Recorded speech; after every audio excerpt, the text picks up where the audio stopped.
Dolly Parton was 18 years old. She had stepped off a Greyhound bus in Nashville that morning with everything she owned in 2 paper bags. One of them was full of laundry. The other was full of dreams. Her Uncle Bill had told her she could stay with him for a while on a little side street in the city until she found her footing. He had a baby boy who needed watching, and Dolly was happy to mind him. That first afternoon, with the baby asleep, she walked her bag of laundry down the block to a small establishment on the corner. A sign in the window said, "Wishy, Washy."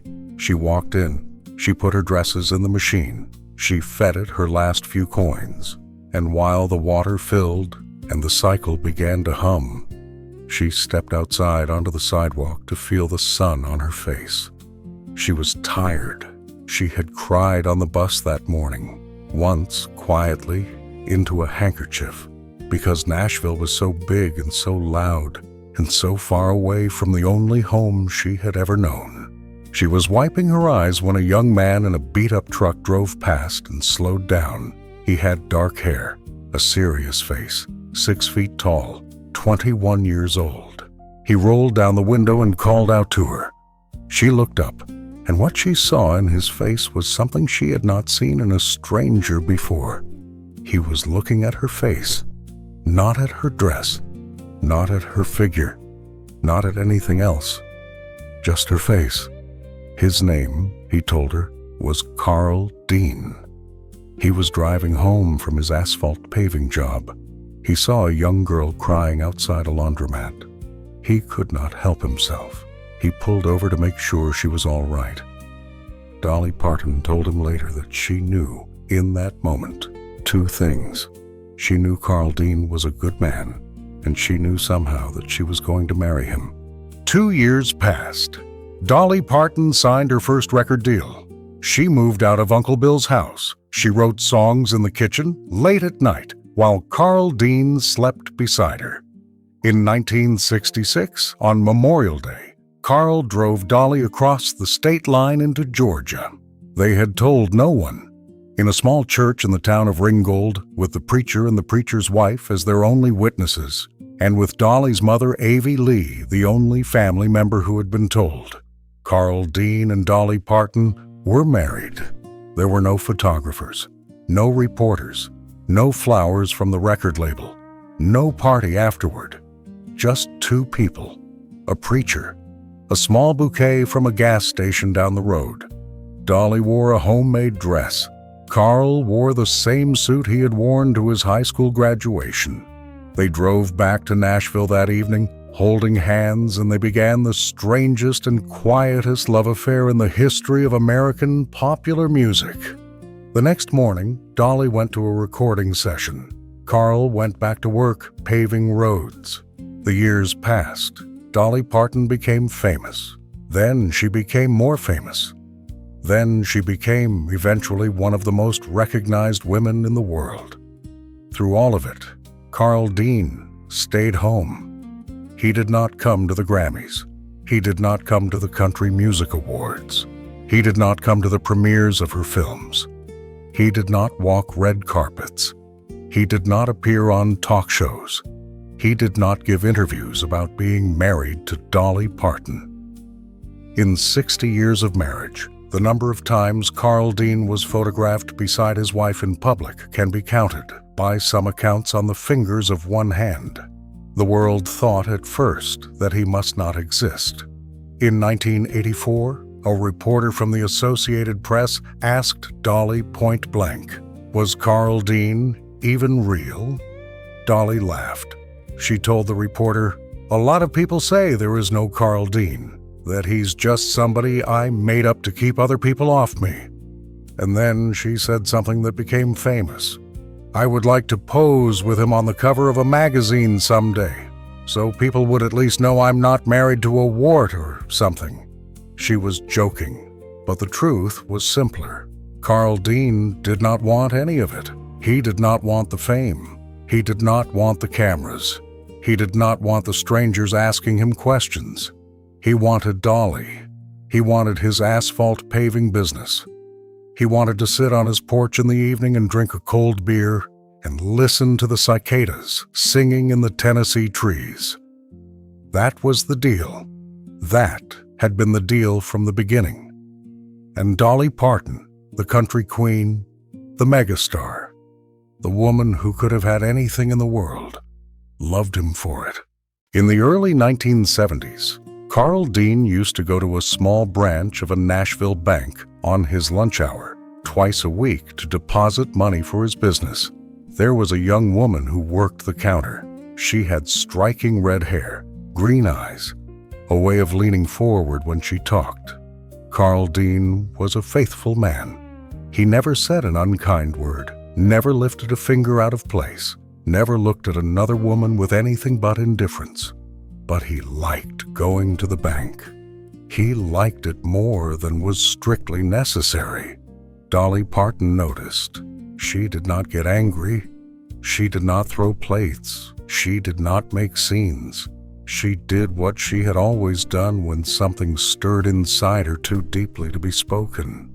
She sat down at her kitchen table one late night in 1973 with a piece of paper and a pencil, and she wrote a song. She gave the bank teller a name. She wrote her a melody so haunting that 50 years later, it would still play on radios around the world.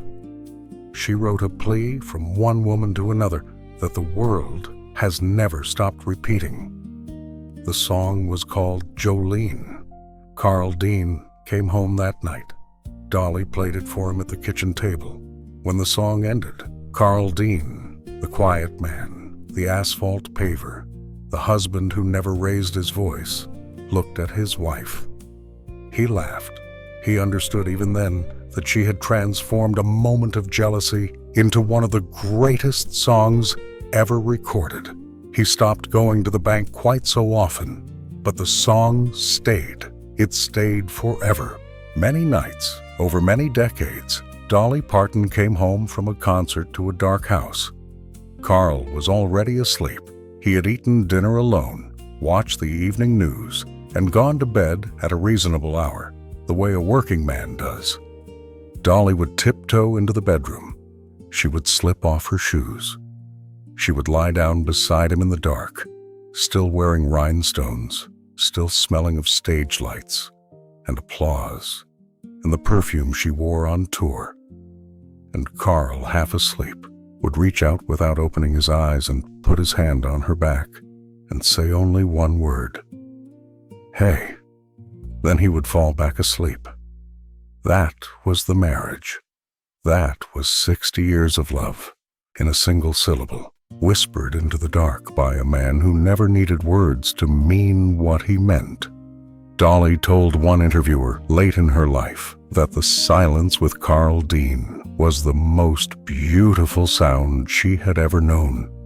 Louder, she said, than any standing ovation, sweeter than any #1 record.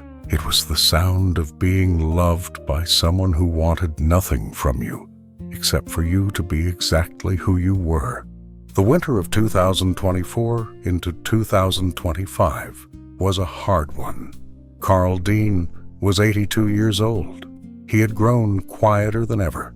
He spent his days in the house or in the small workshop he kept out back, or sitting in the passenger seat of the old RV that had been his and Dolly's road trip companion for 30 years. He slept more than he used to. Dolly Parton, 79 years old herself, slowed down to be with him. She canceled tours. She moved meetings. She came home earlier and stayed home longer. What they spoke about in those last months, no one outside that house will ever know. But the world has been told a few small things. It has been told that Carl asked Dolly to sing to him. Not anything famous, not any of her hits, just the old hymns from the mountains, the ones she had learned as a child in her mother's lap. And so, in the quiet of their Nashville home, the most famous singer in country music sat beside her husband's bed and sang for him alone. Amazing Grace, Wayfaring Stranger, Will the Circle Be Unbroken? The songs his grandparents had sung, the songs of mountain people, the songs that say goodbye when goodbye is finally the only thing left to say. On the morning of March 3rd, 2025, Carl Dean closed his eyes for the last time. He died at home, where he had always wanted to be, beside the woman he had loved since the day he saw her crying outside a laundromat in 1964. He was 82 years old. There was no public funeral. There were no cameras outside the church.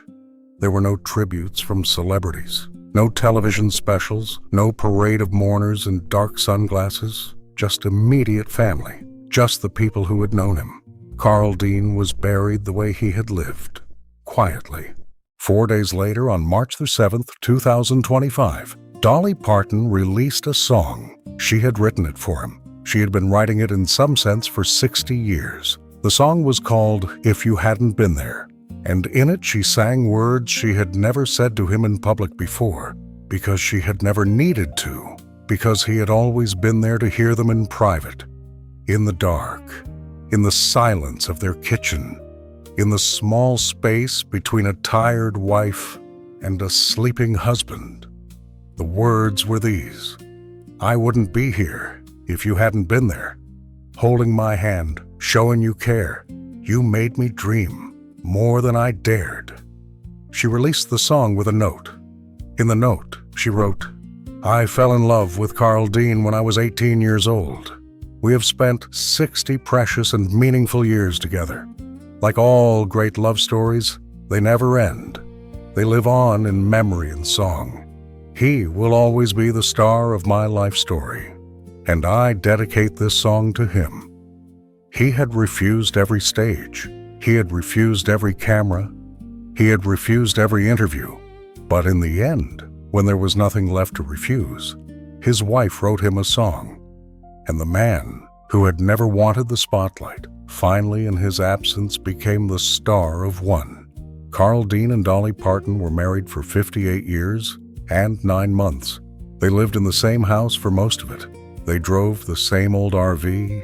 They walked the same back roads.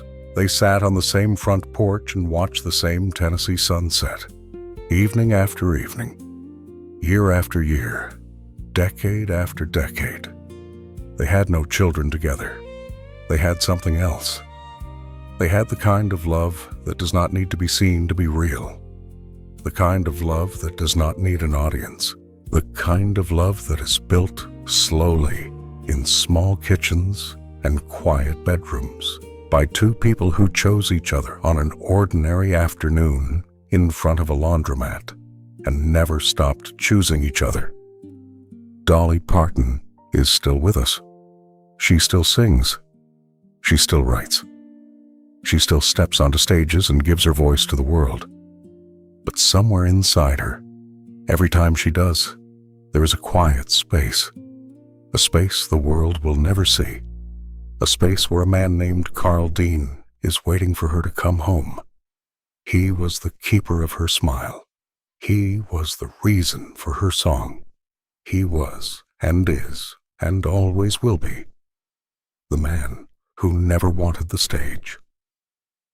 If you would like to walk with us through more of these stories, the ones the world almost forgot, the ones too gentle to live without us remembering them out loud, stay with us here.